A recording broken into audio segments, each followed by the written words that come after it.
अभी वहाँ पढ़ेंगे क्या? அங்கே நீங்கள் என்ன படிப்பீர்கள்? कि पढ़ने लिखने से छूटना चाहते हो? நீங்கள் படிப்பதிலிருந்து எழுதுவதிலிருந்து விடுபடணும் என்று நினைக்கிறீர்களா?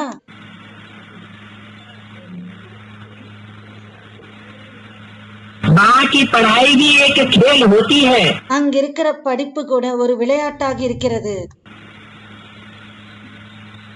खेल खेल में पढ़ाई पढ़ेंगे. விளையாட்டாக நீங்கள் படிப்பை படிப்பீர்கள்.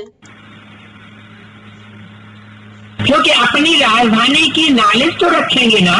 ஏனென்றால் தங்களுடைய ராஜதானியின் தலைநகரத்தின் நாலேஜை வைப்பீர்கள் இல்லையா?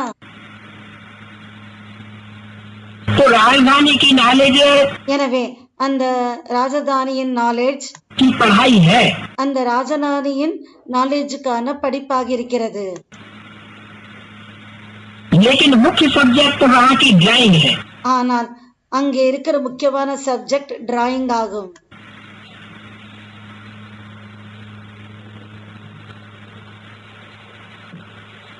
छोटा बड़ा, चाहे छोटा बच्चा हो चाहे बड़ा आदमी हो, சிறியவர்களோ பெரியவர்களோ, சிறிய குழந்தையாக இருந்தாலும் சரி, பெரியவர்களாக இருந்தாலும் சரி, सब आर्टिस्ट होंगे. அனைவரும் அங்கே ஆர்டிஸ்டுகளாக இருப்பார்கள். सब चित्रकार होंगे. அனைவரும் ஓவியர்களாக இருப்பார்கள். अच्छी अच्छी चित्रकारी करते रहेंगे. நல்ல நல்ல ஓவியங்களை வரைபவர்களாக இருப்பார்கள்.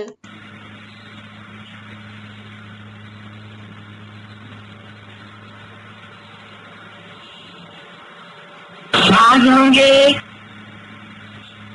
चित्रकार चित्रकारी करेंगे.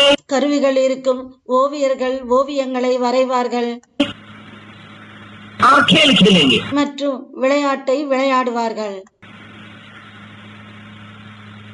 नाटक आदि खेलते रहेंगे. நாடகம் முதலியவை ஆடிக்கொண்டே இருப்பார்கள். साज अर्थात गायन विद्या के संगीत गाएंगे. அதாவது கருவிகள், அதாவது காயன் வித்யா, அந்த பாடும் கலையினுடைய बहुत से खेल அது இருக்கும். खेलेंगे. நிறைய விளையாட்டுகளை விளையாடுவார்கள். और इन्हीं खेल खेल में पढ़ाई भी पढ़ते रहेंगे. மற்றும் இந்த விளையாட்டின் மூலமாகவே படிப்பை படிப்பார்கள். वहाँ की हिस्ट्री भी संगीत और कविताओं में होगी. அங்கே இருக்கிற யுக்தியும் கூட சங்கீதம் மற்றும் கவிதையாக இருக்கும். ऐसी सीधी साधी बोर करने वाली हिस्ट्री नहीं होगी. அங்கே ஹிஸ்டரியும் கூட எப்படி இருக்கும் என்றால் வெறும் நேரடியாக சொல்லக்கூடியதாக இருக்காது. वहाँ जो रास है,